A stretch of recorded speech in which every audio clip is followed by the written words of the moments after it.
இந்த நேரத்தில் நம்ம மனசுல இருக்கிறத மக்கள் கிட்ட சொல்லி ஆகணும். தூத்துக்குடி ஸ்னோலினோட அம்மா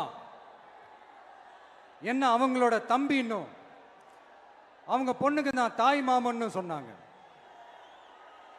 அந்த அக்காவோட குழந்தைக்கு மட்டும் இல்லைங்க, என்ன அண்ணனா தம்பியா நினைக்கிற தமிழ்நாட்டில் இருக்கிற என்னோட எல்லா சகோதரிகளின் குழந்தைகளுக்கும் நான் இன்னைக்கு மட்டும் இல்ல, என்னைக்குமே ஒரு தாய் மாமனா தான் இருப்பேன்.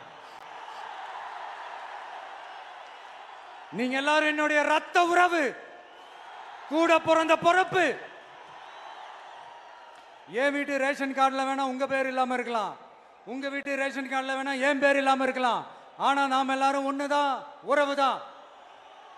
நமக்கு இடையே எந்த அரசியலும் உள்ள நுழையவே முடியாது.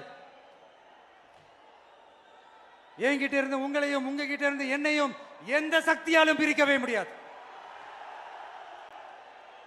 அப்புறம் நான் ஒன்னும் இந்த மார்க்கெட் போனதுக்கு அப்புறம், ரிட்டையர் ஆனதுக்கு அப்புறம் அடைக்கலம் தேடி அரசியலுக்கு வரல, படைக்கலனோட வந்திருக்கிறோம். பவர்ஃபுல் போர்ஸோட, மாபெரும் படை வரிசையோட, எல்லாத்துக்கும் தயாராகி தான் வந்திருக்கிறோம்.